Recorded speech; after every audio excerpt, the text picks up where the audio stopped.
Welcome everybody to another edition of WCW 2004, and it's time for sort of a brand new era for the series, as now, along with Nitro, there will be Revolution every week here in World Championship Wrestling. That's 2 shows, which hopefully will bring in, allow me to use my whole roster instead of people sort of disappearing into the mists for weeks at a time, or months at a time sometimes, and also allow me to do some little bit different things as far as booking each show. You'll sort of see the differences as the weeks as I book both shows, but we'll just see that. But also, as it's just past the end of the year in game, we have the mid-year awards. I'll go ahead and follow the link in the description and vote for who you think is Wrestler of the Year, Face of the Year, Best Tag Team of the Year, Moment of the Year, etc. Who you want to see more and less of. Just follow the link, put in what you want, and we'll see how that goes. And end of the month, we'll see who has won all the awards as far as that goes. But now it's time for the start Nitro. All right, and we start out Nitro with basically, the opening as we're live from Greenville, South Carolina. At the Bilo Center, we got a little over 14,000 people, and of course, we start out with, after the Nitro opening, the graphic for the huge tag match that was set up last night. That's going to be O'Haire and Palumbo versus Mesias from Morningstar one more time.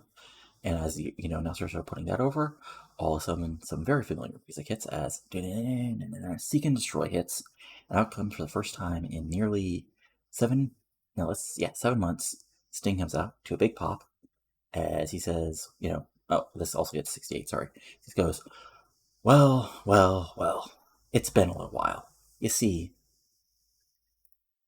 the Stinger had some things he had to do on his own.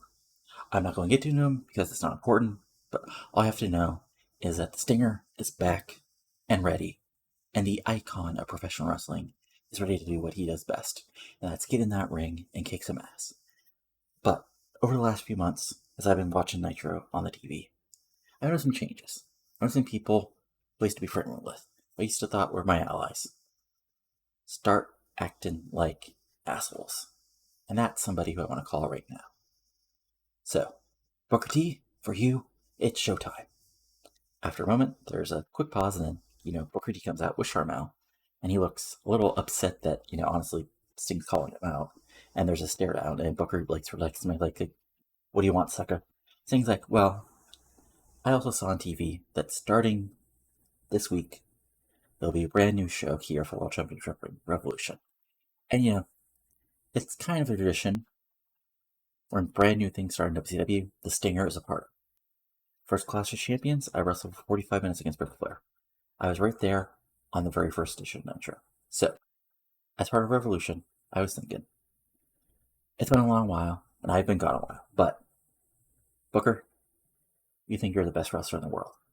So why don't we start off Revolution the right way, with a world title match between me and you. Big crowd pop for that. As Booker says, why the hell should I do that, sucker? I got a match with Rob Van Dam at Bash at the Beach. And why should you get a shot against the six-time world champion? Sting says, well, it's pretty simple. I'm the icon. I'm the franchise. I've been in more main events of World Championship Wrestling than you can think of. But the reality is, I'm a little older. I've been gone for months. So Sting, so Booker, are you really scared of an old man like me, or are you going to give me one more shot to prove that you're really the man here in WCW? Booker thinks it over for a second and says, well, Sika, how about this? I'll kick your ass at Revolution, show everybody that I'm the man here in WCW, and then when we go to Bash at the Beach, defeat RVD, and prove once and for all that there's nobody better than Booker T in this business. Can you take that? Sting simply nods and walks away before he turns around and says, basically, Booker, just remember, an old dog still has new tricks in him. And you're going to find that out at Revolution. So sort of a big match set up there for the first edition of Revolution, as Booker T will defend the World Championship against Sting. Basically just a way to get Sting back, in the good graces of the fans and set up a huge match. And, basically, and honestly, since, it's not going to be a pay-per-view title match, why not set that up? As this gets 100, because Sting, everybody's there great, including, Booker and Sting, and there you go.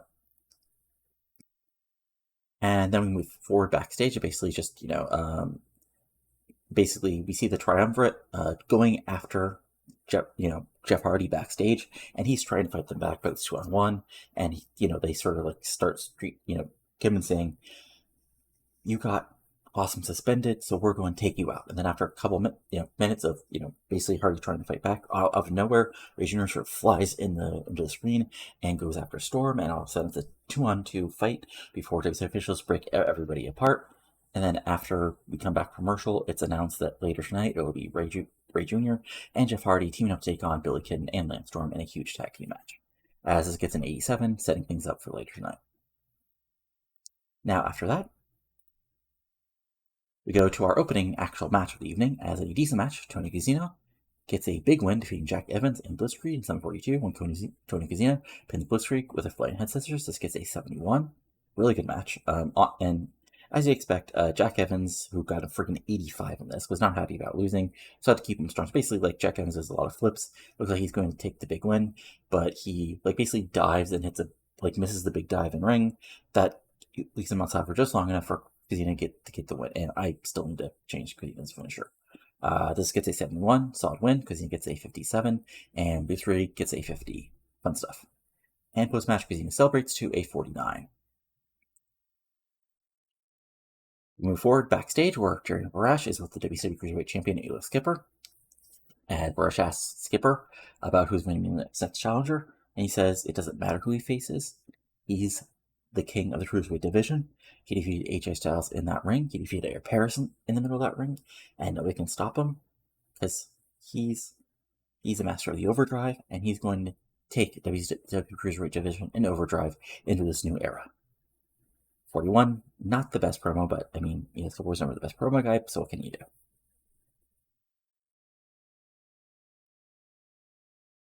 Then we have a segment backstage as O'Haire and Palumbo are with Stacy Keibler, Palumbo's Long Beach time manager, and Palumbo starts out and says, we hear this all the time, that why are you still guys trying to defeat what cannot be defeated? The darkness is always going to be in professional wrestling.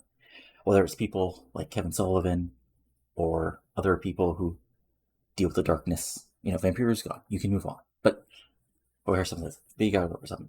We're fighting for what's right. We're fighting to take a future shock to World Championship Wrestling. In order to bring that future shock into this business, we got to take care of what's destroying, what's sliding into, what's disturbing it, what is making it worse. And Mesias, Morningstar, you're part of that corruption. And that's why tonight, we're going to take you out and prove that we're the future of this business. And no matter what, you're never going to defeat us in this war. So a little promo setting up, giving more heat to the tag match later tonight as this gets an 82. Was this anything? Hot crowd? Okay. It's good stuff. We come back from commercial, and this is just basically a quick promo backstage where basically Stevie Ray has Monty Brown doing Monty Brown hype stuff in the background. Stevie Ray says, "Free booties, revolution. Anybody who wants to take this man on and try to stop his streak is welcome to try. But a revolution will prove that Monty Brown is the future of this business." 64, really, quick, short, solid promo. As we go to our ring for our next match. As in a good match, Keenan Sharp defeats Paul London in a 53 by submission. This gets a 74. So solid, back and forth match. Paul London does his flying stuff. Sharp tries to keep London down on the ground, hits some suplexes, hits some stiff strikes.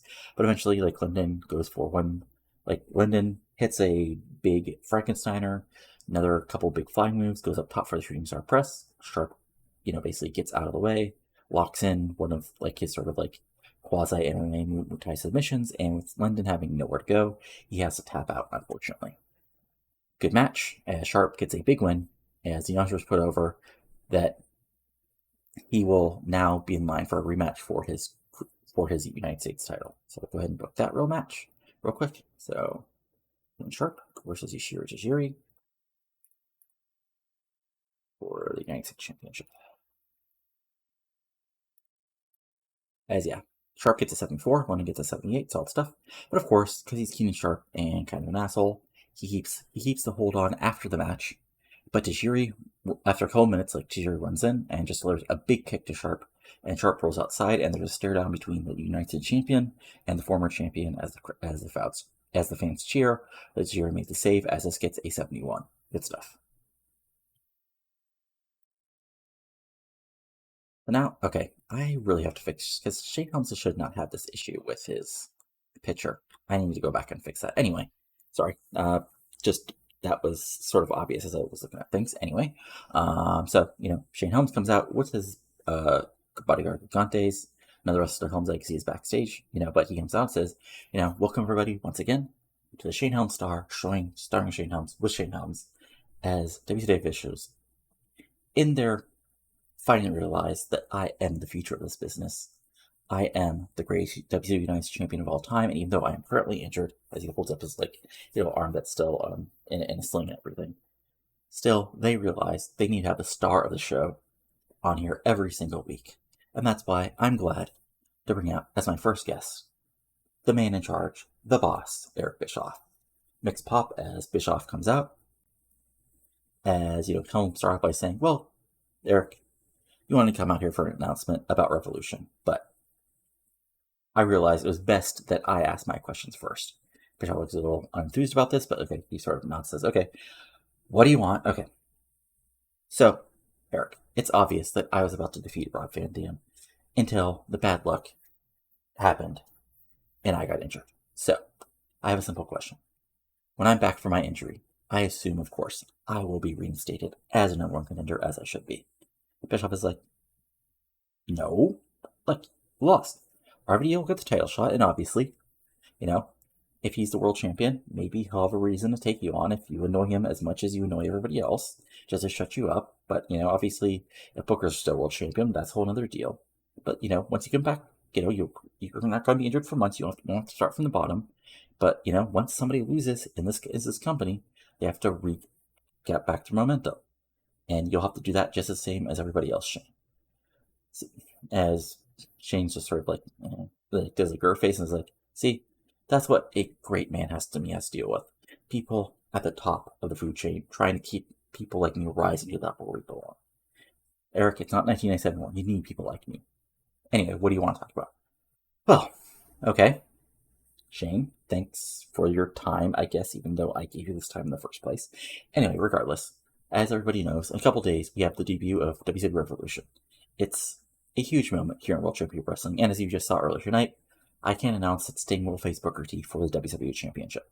However, I have another big, huge match to announce for that show. As you all know, Reno and Cash, Shane Helms, buddies, have been very successful tag team champions. Just simply nonsense. You're right, best tag team in the world. But, so, in order to determine who will be the next number of contenders, I couldn't just have a simple match. I could have just a one-on-one match or a tournament. I wanted a match to truly determine who is the best tag team to take them on. So, at Revolution, in a huge elimination tag team match, it will be former tag team champions facing off as the Hart Legacy, Pop, Emergence Wanted, Pop, Billy Kidman and Lance Storm, Heel Pop, and most importantly, Air Raid, Big Pop, will all face off in an elimination match to determine who will get the tag team title shot at Bash at the Beach. Of course, Helms is upset. I was like, wait, Air Raid, they haven't been tagging months. Why do they deserve a chance to get the tag titles? Because they're 14-time tag champions. They're one of the best tag team champions of the past couple of years. And one of the members came to me and asked, once they heard about what was happening, they came up and asked to be included. So of course I agreed. What, are you scared for your buddies that they're not going to be able to defeat Air Raid? And I was like, of course not. Just like I'm the greatest United States champion of all time, they're the greatest tag team this is today. It's just unfortunate you're going to such great lengths to take the tag team titles off such great men. Yourself like, whatever you say, boss. Anyway, enjoy the rest of the show, folks. And Bischoff walks away. 94, really good stuff. Sets up another big match for Revolution, and sort of continues Helms heel work. Then we come back to commercial. RVD's, Sting is backstage, and RVD walks up to him. Sting's like, look, I understand you got to take shots, so I hope. RVD's like, no, bro, it's cool. I wish you good luck. After all, I'd rather face a legend like you for the world title than Booker's, who's doing whatever Booker's doing. So, but just, no matter what, and Sting's like, well, if I win the title, I'll be happy to take you on, man. And they shake hands, and then RVD's like, we'll just work, you may be icon, but I'm still RVD. Quick little segment backstage as this gets a 69. So I probably should have included Booker, but I forgot it was going to be that much worse because of the short stuff, but what can you do? And then we have a women's match as in a poor match. Come on. I still got a 62. Not that bad. In a match, Lexi James defeats former Women's World Champion Celine Cartier in 707 by pinfall with a Lexi DT. This gets a 62. Come on, I can talk, I promise. As Lexi James gets a 53, Celine Cartier gets a 55. Solid back and forth match, but basically, Celine Cartier is pulling up Lexi for a big sort of air raid crash type of move, but Lexi gets out of it and sort of hits the snap DDT, hits the sort of quick DDT out of nowhere and gets the 1, 2, 3 right in the middle of the ring as a clean victory for two women's champions facing off, but Lexi gets the big win as she celebrates to another 62. So solid stuff. Then we're backstage, and AJ Styles walks up to Eric Paris backstage and did you talk to Eric? And Eric's like, yeah, of course. Look, I understand you got the big win over Ray Jr., but what could be better for us than winning back the tag titles and really proving we're the best tag team in this business? AJ Styles it's fine, man, but I just wish you would have talked to me. What would happen if I would have had another match happening or wanted to do something else? You're like, oh, I'm totally sorry, man, but we're such great, and couldn't be. You look so, but I really want a chance to do something great again. And he's like, oh man, it's great. You just should have called me and let me know before you talk to Eric. I'm ready to go, man. Let's go out there at Revolution and kick some ass. And Eric Paris is like, great. And they sort of walk it together. And yeah, looks like Eric Paris just sort of asked Eric Bischoff for the chance to get a tag title shot without ever making sure AJ was cool with it. But good stuff as this gets a 62. Now we move forward as we're back in Eric Bischoff's office, and Ric Flair steps in, and there's always the moment of tension between them before it's like, look, Eric, you want a big show for Revolution, right? And Bischoff's like, yes. What do you want, Rick? Rick's like, well, nothing better than the Nature Boy to be on Revolution. And what's better than the Nature Boy to be in a title match? And Eric's like, Rick, things are already getting the title shot. The tag titles aren't going to be on the line. What do you want? And Ric Flair said, no, look, that punk kid Jindrak, I could have beat him for the TV title by just a couple more minutes. So what I want is another chance at him on Revolution, but no time limit. I don't care if it's TV title, no time limit. I'm going to take that kid to school. And Bischoff's like, actually, Flair, occasionally you've got some great ideas. So I'm fine. You, Jindrak, TV title match, no time limit. Let's see if you can add another title to around your waist. And Flair's like, well, still the longest line for the oldest ride. Bischoff, you better remember that.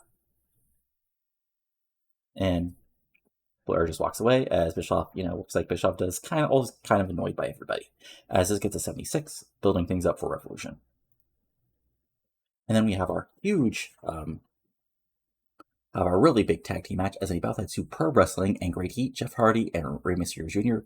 get the huge win, defeating Billy Kidman and Lance Storm in 11:51 when Jeff Hardy pinned Lance Storm with Swanton Bomb. So, really great match you expect. Ray Jr. doing Ray Jr. things, flying all over. Jeff Hardy being facing peril, getting built up, but, coming in and being House of Fire.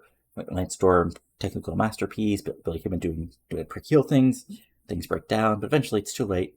As I imagine sort of like Kidman getting thrown, sent to the outside by Ray. Ray coming in, hitting some sort of huge flying move, springboard, maybe the West Coast pop on Storm. Then that allows Jeff Hardy to go up top, hit the Swanton Bomb, get the 1, 2, 3 for Hardy and Ray.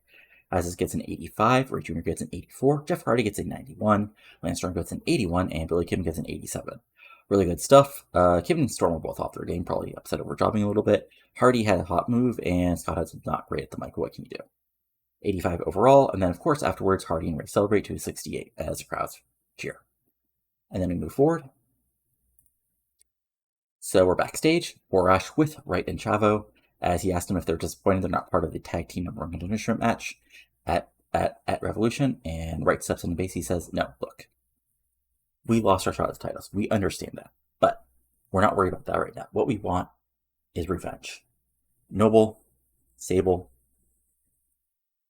one of us is going to fight one of you at Revolution. But more importantly, what we want is a tag team match against you to truly prove that we could have won those tag titles if you wouldn't have got involved at Great American Bash.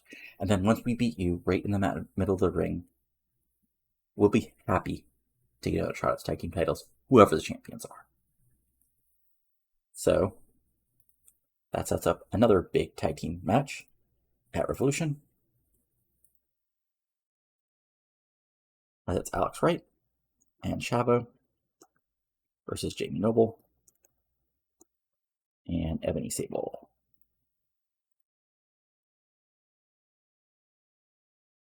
This gets a 62. Saw a little promo, not the longest thing, so it didn't get quite enough heat, but as it was only 3 minutes, but still not the end of the world. And then we go backstage again as we see Angel Fox, running into Lexi James again, and Lexi's like, "So, got anything you need to say to me?" And Angel's like, "Yeah, okay, you won. Big deal. It's against, against Cartier. I beat her before, so it's not a big deal I beat her." And Lexi says, "Well, thanks for the confidence." And Angel's like, "Look, I understand. After so long, after not really being on Nitro, you're happy that you got on Nitro and got a big win. But I was just fighting for the women's world title. I'm the most downloaded star in World Championship Wrestling.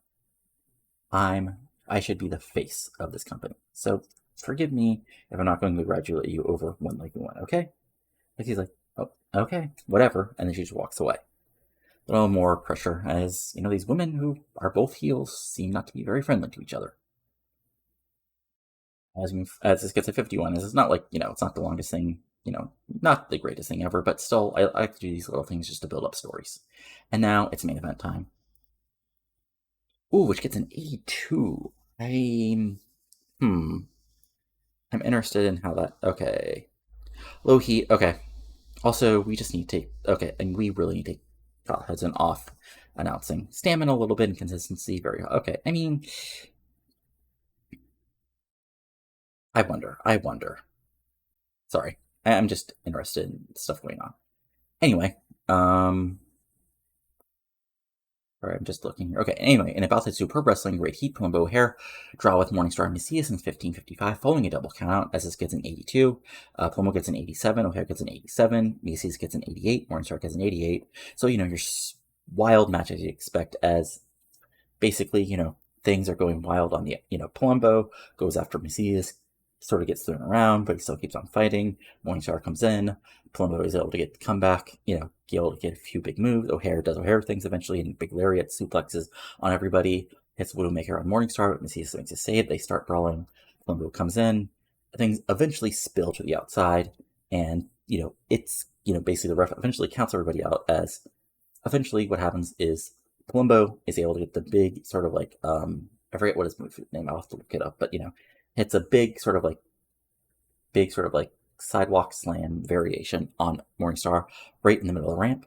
But O'Haire and Mesias can do a fight. They brawl. They go out to the top of the ramp, throw into the WCW sign, suplex against the Turner-Tron. Eventually, they're fighting. Eventually, near the side of the top of the ramp, and then near the end of the stage, they fight, and O'Haire's a little weary, but Mesias is coming after him. But O'Haire, at the last moment, grabs Mesias, and they both go crashing off the end of the stage into the various bits of wire, cables, everything that's near the stage, and they just crash. And as the show ends, WCW officials are trying to get both men up, but then just near the end, Mesias finally sits up and starts throwing, road agents and first people around as the show ends, and it looks like O'Haire and Mesias have just taken each other out, as this gets a 93. Fun stuff to end the show, and overall, we get a 89. Okay, so still a really good show. I sometimes forget the main event doesn't matter quite as much, mainly because as long as you get the really good promos, still probably could have been a little bit better. Yeah, I really need, hopefully that builds up the heat of the O'Haire Mesias stuff. Anyway, 89, SL, again, not a bad show at all. But let's see what Raw did and some other fun stuff, and we'll go from there. This is building up. That's Candice LeRae. So, interesting star quality and sex appeal. Decent, not great in the ring, but yeah, interesting. Okay. All right. Before we go to the actual Raw and everything, just to show you guys a couple things. We got some new goals. So same goals as financial balance can't go low, and can't hire wrestling. You have a technician flyer. But we got a couple new ones. First, I can't hire or extend the contract of any wrestler as a less than 16 selling. I did a quick check, and there's a couple people there who might be a little bit worried, but honestly, it should be something that shouldn't be too much of a problem. And finally, two other ones: O'Haire must be kept above 77 popularity, and Mesias must be kept above 77 popularity. Considering those are two of the people I'm strongest pushing, should not be an issue at all. But anyway, back to Raw.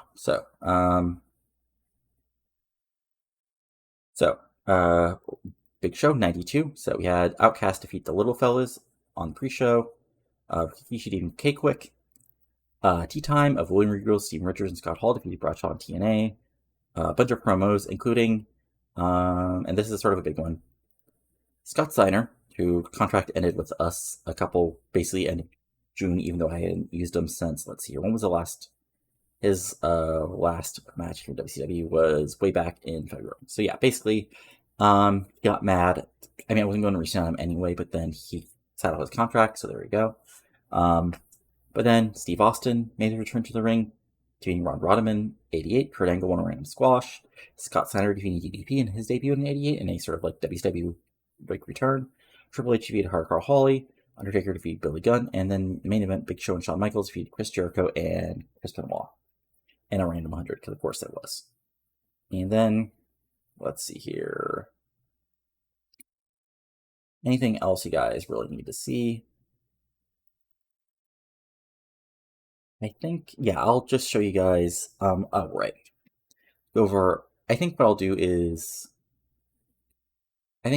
is we'll book Revolution, and then we'll do the rest of the, everything going on with the, around the world, because that gives us up to Thursday, and then once we get to Thursday, we can go over the whole week and everything. I think that makes more sense. But yeah. So I'll see you in just a second once I book Revolution.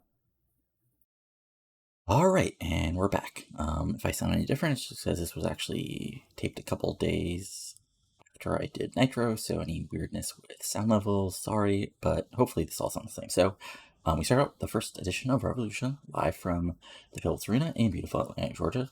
What better place to start a new era of WCW TV than the former home of WCW in Atlanta? So we start with our opening, and because I was a dumb person and forgot to add this logo to the game, here's the logo I made for Revolution. You'll see it on the actual screenshot of, what is it called on YouTube? The thumbnail, there we go.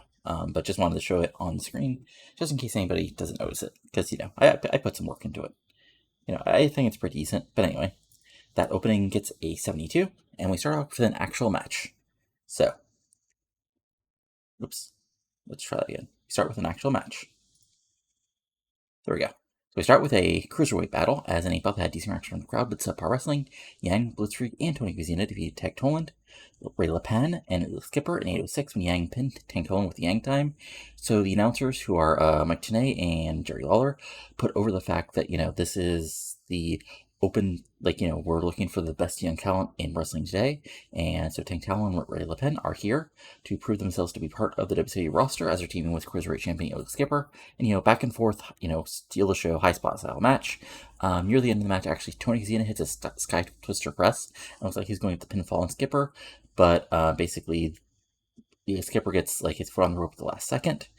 They eventually, brawl, get to the outside, breaks down to a 6-way, and in the end, Yang gets the big win over the guy coming up from our developmental Fed, as he hits the Yang time and gets the pinfall victory. This gets a 62 overall. Kozina gets a 51. Blitzkrieg gets a 52. Yang gets a 51. Skipper gets a 56. LePen gets a 51. Tank Toland gets a 60. So one thing to note is this is in the southeast where the Fed is, so this is where these guys are roasted over. But anyway, post-match, Kusina points at Skipper and makes belt motions, as youngsters put over that Kusina has been very impressive in his first couple weeks here in World Championship Wrestling. We then cut to a video where basically we start basically shots of the indiscriminate city streets, and with voiceover from a man whose voice should be pretty familiar, and he says, "I've been fighting alongside my family ever since I got into professional wrestling, but brother, I gotta be on my own for now." But that's the way I started. I didn't start out with my family. I started on those streets, fighting every single day, living, fighting, breathing, and that's why I'm coming here to WCW to prove that a street fighter can survive. But I've been known by naming for her, but now you can just call me Brother Ray. And then there's video, basically Brother Ray on the streets, sort of hoodie, and he had a Street Fighter gimmick. It got initial rating of great, and nothing special, but still good. So that's our first debut, as the former Bubba Ray is now in WCW. Basically, WCW WWE contract ran out, and it didn't get renewed, and he's over enough and good enough that I thought it was a good idea to bring him in. Obviously, he's not going to be a top tier guy, but as a sort of part of the mid card, he can be a solid part of the mid card, sort of the US TV title vision, especially as now we got more TV time to fill. Obviously, don't want to bring on new guys because that sort of kills the point, as if all the new guys take time from the people who are already on their roster. See some current wrestling for examples of that happening. This gets to 67, which is pretty decent considering I think his overness is only about a 60. So there we go. Then we have, wow, this was absolutely insanely good. Probably actually better than main event is going to be, which, if you forget from a couple minutes ago, is when Booker T versus Sting for the title.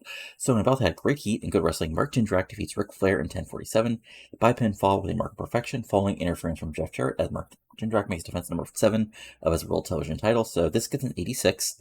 Jindrak gets a 74. Ric Flair gets an 81. Jesus. Flair was off his game and visibly tiring.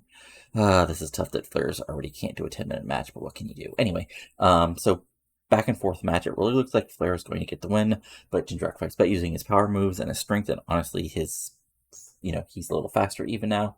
But Flair, comes back, hits a low blow, which gets a face pop because it's Ric Flair, and it looks like he's going to get the win. But first, Simply Johnny Devine comes down the ringside, and he hops on the apron, which gets the ref to, try to come down, and that allows Jarrett to come in, basically hit Jarrett from behind. I mean, not hit Jarrett, hit Flair from behind with the TV title. That allows Jindrak to hit the mark of perfection. 1, 2, 3, as Jindrak gets probably the biggest win of his career, defeating Ric Flair on the first edition of Revolution.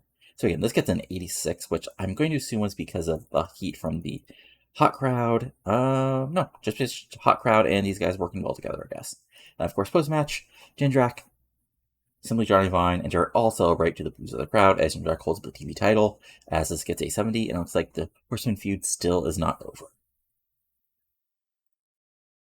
Then we go backstage, where Jerry Borash is with the former United States champion Keenan Sharp, as Sharp puts over the fact that yes, he is no longer the United States champion, but he is still walking the path, and he still invites everybody in the audience, no matter how low class and trashy they are currently, that they can follow him to a better path behind him, of course, and they will see him walk the path and win back the United States Championship. Does it get 69? Decent promo, and there we go. Then we go forward, and this is just a quick 2-minute hype package of basically Jonathan Toro with Romeo Swinger behind him saying, "The Roman Empire has been rebuilt in the form of the Roman Legion, and we will bring strength and order back to WCW." 46, just a quick little promo, so not that bad. Then we have Monty Brown actually killing Ken Anderson up from our deathbed in 217 by pinfall to pounce. This gets a 66 as Monty Brown gets 73, Ken Anderson gets a 50, and this is just Brown killing some fools. And then again, Brown is celebrating. In the background, I see Ray, basically gets a promo on the camera saying, "This man here wants some competition. He doesn't want some fruity booty young kids, never will be's. He wants some competition." And then they walk away as the crowd boos, as this gets a 65. Good stuff. And then we have another quick little European, quick little promo like the Roman Legion just came in, and it's an acute cult, and we see Busek at the European Disunion as Busek just looks tough, and the cult says, "Ladies and gentlemen, we are the future of women's wrestling. No dumb other women will be able to defeat us because we have actual talent and we have ice in our veins. 62, decent little promo. It's only 2 minutes. And then we cut to a Sting promo backstage, and he says, Booker, you talk a lot about being 6-time champion, but here's reality. I'm a 6-time world champion as well. I just don't have to crow about it every single time I talk because everybody knows how many times I've been world champion. Everybody remembers when I was world champions. They don't remember a lot of your world title reigns because, let's be honest, they were little reigns when nobody was watching and nobody cared, when somebody was ruining this company. But I admit, you've won that title, and hell, even beat Goldberg pretty, you gave yourself a little help, but you still beat him. And that's a tough thing to do, even if you're cutting some corners, brother. But now it's showtime, and you see it's time for you to take on the icon. The man who was in the main event of the first Clash of Champions, who was part of the first Nitro, was in part of every great moment World Champion Pro Wrestling. So, Booker, can you dig that? And then Sting walks away. 82, good promo. His ring was 4 minutes, not one of the longer ones, but still enough to get over, this is a big match. And Sting's, a valid contender. Then we have our first hour main event, as in a 76, which honestly is kind of, I guess it makes sense because some of these guys are less over than I sometimes forget. Yeah, probably I'll look to see if there's anything about it. But this is a 4 corners tag match to determine the team who will get the next title shot against Reno and Cash. So, back and forth, wild stuff as you expect between all these guys. But unfortunately, the first team to shockingly get eliminated is Jason Jett and Paul London, as Jason Jett gets stunned by a Kidman Kid Crusher. But then what happens is he kicks out, but that's just enough for AEW to hit the death sentence on him and get the pinfall victory. Sort of out of nowhere, post-match, London looks disappointed. Jett tries to explain it, London just sort of walks away. Then it's down to 3, and it looks like Air Raid are on a disadvantage against the two teams, but eventually, heels being heels, start fighting each other, and then what happens is AEW go after Kidman Storm, and allow Kidman and Air Raid to get some rest, but eventually, Kidman Storm tries to lock in the Maple Leaf on AEW. They start brawling, and eventually AJ Styles becomes the legal man, hits the Styles Clash on Lane Storm, and gets a 1-2-3 to eliminate them. Then it's a Air Raid versus AEW, as it's been before, back and forth. But in the end, lots of false finishes after a few more minutes, as this match goes 18 minutes. So, let's say, probably the last 4 or 5 minutes, just these two teams fighting. But in the end, AJ Styles is just that damn good, as he hits the Styles Clash, and he gets a 1-2-3 victory, as Air Raid gets a huge victory, and in just 1 week are back at the top of the tag team ladder. So overall, this gets a 76, James Roman gets a 74, Chris Harris gets a 72, Paul London gets an 81, Jason Jett gets a 64, AJ Styles gets a 90, Air Paris gets a 68, Lane Storm gets an 80, Billy Kim gets an 87. So let me see, is there anything? Why was this hurt at all? Let's see here, bonus, inconsistency, low morale for Air Paris, low experience, okay, low heat for the tag title, and okay. So then Air Raid are celebrating, and then out come Reno and Cash, and we get a quick stare down as just put over the huge tag match that is now ready for Bash at the Beach.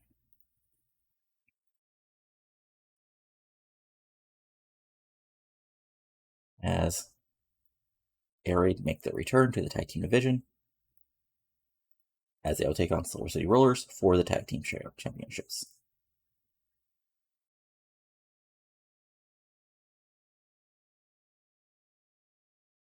So when we come back from commercial, some very unfamiliar music hits, but then the crowd pops big as a very familiar blonde woman comes out to the cheers of the crowd, and she comes down to the ring and says, I've been known by some other names, but that was never my real name.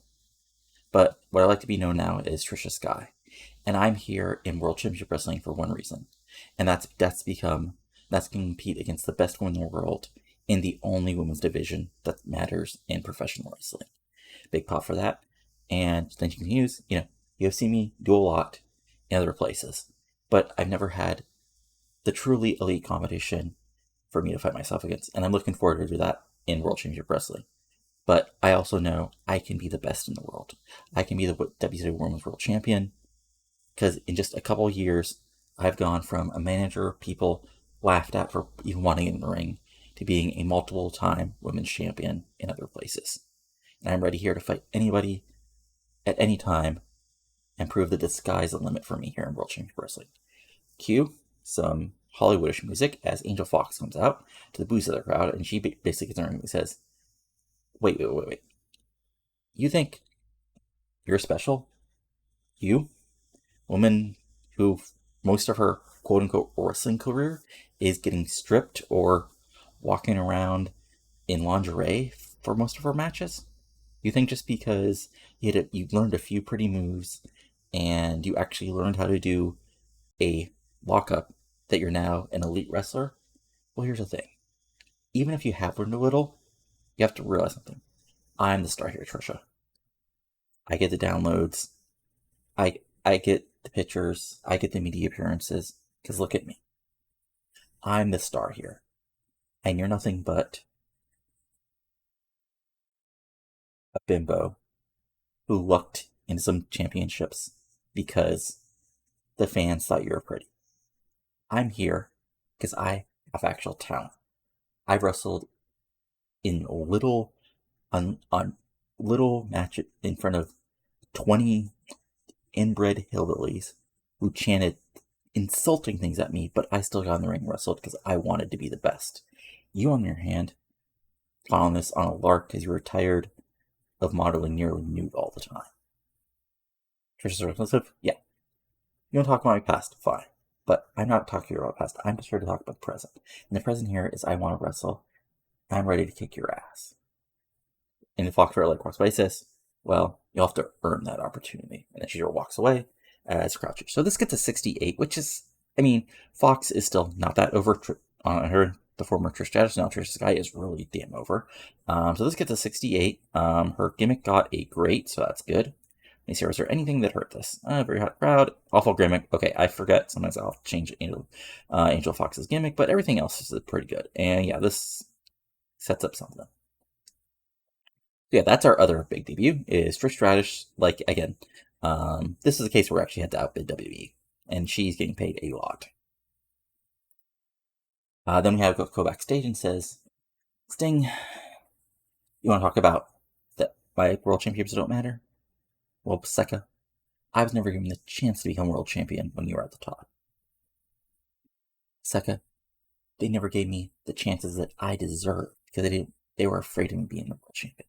But now I'm not. And yes, I got some titles because I made alliances with some people who maybe were not for the best for the business, but the business never gave a damn about me, Sting.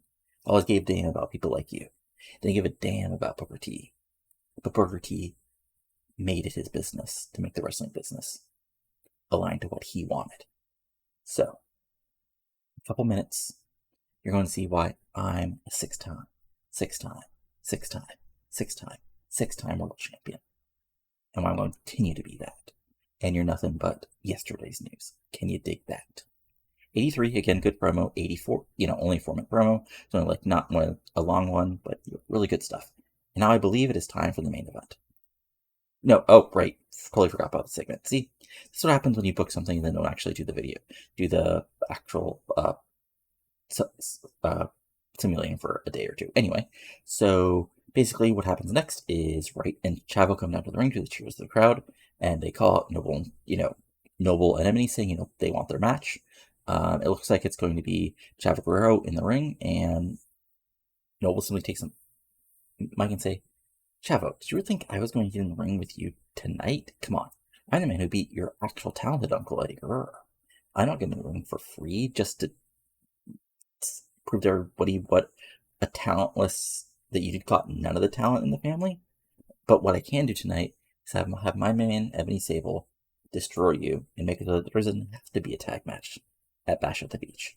64, decent little stuff. Again, short angle, and also Chavo, not the best night guy, neither is Alex. So then we have Ebony Sabol versus Chavo Guerrero. And what happens here is basically, Ebony Sabol throws around Chavo at first because he's a giant guy and Chavo isn't, but eventually, after a couple minutes, Chavo gets out of it, he's out of the way rush because Chavo, has more experience. But then, he gets a few quick, big-time moves, and it looks like he actually going to get some advantage, when, of course, Jamie Noble comes in and just smacks Chavo from behind. And it's quickly a 2-on-1. And then Alex Wright gets involved, which I'll get to in a second. But this gets a 47 because it was literally 340. Chavo gets a 63. Ebony gets a 47. Again, not the best thing, but building stories, right? Building heat. And then it's a fight until WCW officials get involved, as this post-match gets a 61. Fun stuff. Again, and this is sort of stuff that you can do to build the undercard when you have 2A shows. And then we have our main event, which, as I expected, was not as good as the Jindrak match, but still not the end of the world.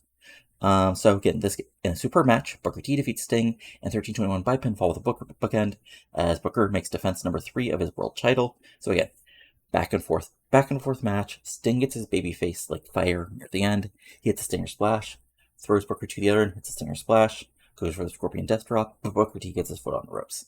So Sting goes for Scorpion Deathlock. Booker fights out of it. Sting eventually goes for another Stinger splash, but Booker T gets out of the way. No chair shots, no belt shots, just a mistake by Sting.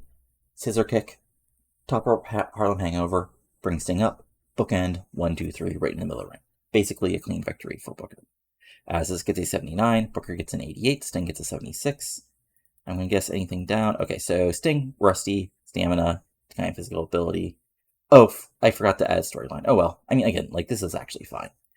And then, so, looks like Booker's, Sting is slowly getting up, and he's actually extending his hand to Booker.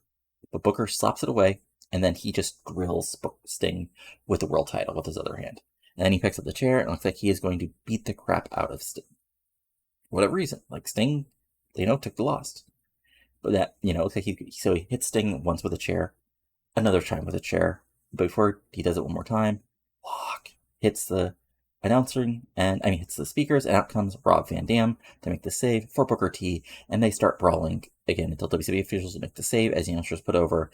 Rob D is going to get his chance at the World Championship at Bash at the Beach. As this gets a 99, and honestly probably saves the show just a little bit. But here we go, we finish the show. And overall, okay, so this gets a 85. Okay, so about as, pretty good considering we basically only had 2 great segments. So yeah, that last segment really helped. So that was our first show. Again, and as you can see, I sort of want to make sure that it's not going to be a split roster because there'll be a couple weeks and somebody might be only on Revolution, but then they move over to Raw. I mean, not Raw, Nitro. See, almost made a nice mistake there. But yeah, Revolution, good stuff. Sorry, some signings that I didn't want to quite show people, but let's see here. Jason Jett fully fit. Revolution got a 7.12, which is kind of insane. Drug test fees, cool, and Bob Holly retired. Does he have any actual skills that we can use? Not really. Let's see. What was Bob Holly's last match? Losing to Triple H twice. Ouch. At least he got a win on King of Ring to end out his career. That's nice. So, and yeah, he actually had an interesting last year as he had the European title and he did well. 2003. I mean, oh yeah, he actually was a solid upper mid. Interesting. Sorry, got totally distracted by that. Hopefully that other emails people did not see what's going on there. Let's see here. Anything else of note? WCW had a big match. So Savio Vega defeated Carlito. I mean, that's just WC in a nutshell. Anything else? Tiger Alicine defeated a guy. And Fossa said, okay, so that's where he is. And, okay. Yep, okay. Nothing else that interesting. Let's see here. New storyline. I think that's it I wanted to show you guys. So storyline wise, we got Beautiful Violence at a 62. Monty Brown's feud at a 61. Booker RVD at an 86. The Chavo Wright Ebony Noble feud at a 59. Darkness Evolves at an 80. European Invasion at a 56. Horseman feud at an 87. Passing a Torch at a 71. Tag teams back again, which is just our Kidman Hardy Storm feud, which will probably involve more people eventually at an 85. Shane Helms by himself at a 77. The CSO O'Haire, which I should rename since Vampiro is no longer here, at an 85. And Walking the Path at a 73. So fun stuff. Let's see, anything else of interest? Oh, right, I'll just go over results and stuff. So,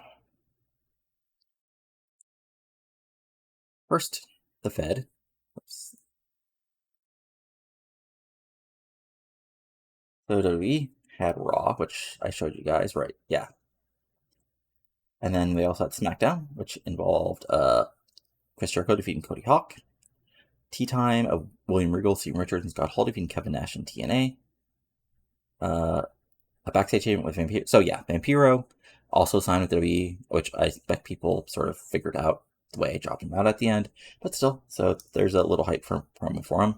Steve Austin won a squash, and yeah, he's back in action. DDP defeated Bradshaw in 83. Triple H defeated Hardcore Holly in 93 in his last match. Chris Benoit defeated Randy Orton in 99, because of course they can just do that. And Kurt Angle and Billy Gunn defeated Shawn Michaels and Undertaker in a cage match in 99. Fun stuff. So, and Heat, let's see here. Anything of interest?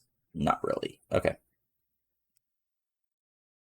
So, on our DevFed, let's see here. NWA Wildside. I showed you guys that. I showed you guys, I think, yeah, I showed you guys that. No, I did not, because that was after. Okay, so yeah. Right? Yeah, no, yeah, because that happened after. Yeah, okay, that makes sense. Sorry. So, for this last show, we had Dragon Briggs defeat Ryan Drago by countout. Let's see, JC Daz and Matt Cross defeating Kenzo Suzuki and Sonny Siaki. Claudio actually gets a win, defeating Rain Man. Let's see here. Tank Holland defeats Adam Ortiz in a 61. Jimmy Rave and Travis Tomko defeated Shannon Ballard and Chris Rambola. Ray LePen defeated Kay Graves. Prince Nana and Cassie Riley defeated Keith Walker and Ken Anderson, retained the Wild Tag titles. And Adam Jacobs defeated Lazarus. And then let's see here for our Wildside TV, we had Chris Rambola defeated Kenzo. Killswitch defeated Matt Cross, Keith Walker, and then Ray LePen and Prince Nana defeated Lazarus and Ken Anderson in the main event. Fun stuff. So if we go to our other DevFed, first they had their weekly show, which had Tracy Brooks defeating Mischief in a 39. Lots of fun promos. We had Ariel Rogers defeating Sydney Rogers in a 41. Ronnie Jordan defeating Miss Molly. And then Bonnie Maxon, Shirley Wilson, Madison Clare defeated Beth Phoenix and the Pink Girls, which is Natty Neidhart and Madison, I think. Nope. It is Natty Neidhart and Becky Bayless.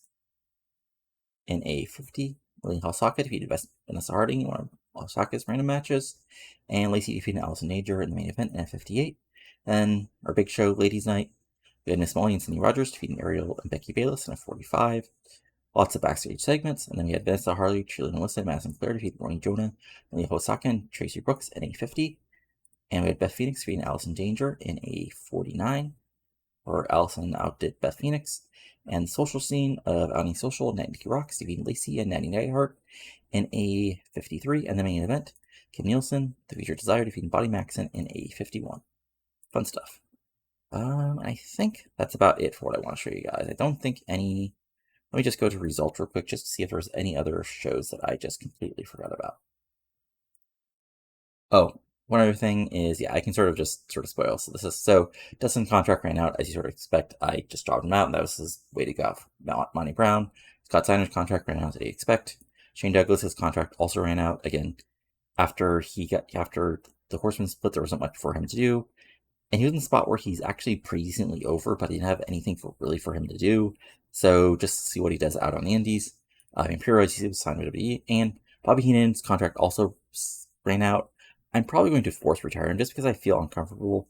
Because in real life, this was the point where he was getting cancer and was getting really bad. So I'll probably just force retire him. Just so it's not weird to see him commentating for I don't know, Ring of Honor in 2009 or something weird like that. Because other wrestling changes I'm okay with, because that's life, but cancer's kind of hard to get around, it's actually a big deal. Cancer's like Bobby's was. But oh right, I forgot to the extra chance of result. Anything?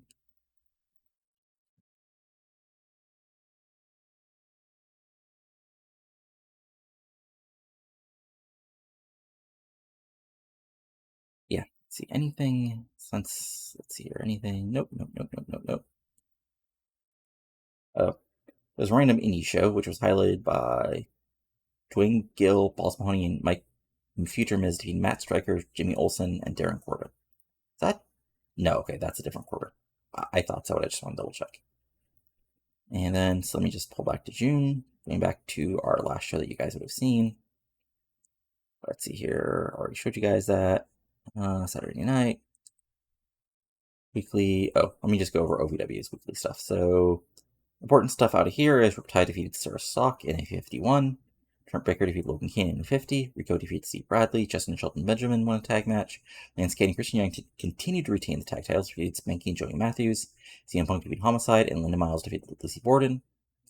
As far as HWA Weekly, Club Deluxe defeated Skinhead Viva and Jacobs. Rocky Romero defeated Corey Castle. Ray Steele defeated Charlie Haas, and lots of other fun stuff. And yeah, I think that's really everything of note. Yeah, because I already showed you King of the Ring earlier in the video. Nothing really going on in Japan that you guys would care about. So yeah, I think that's about it.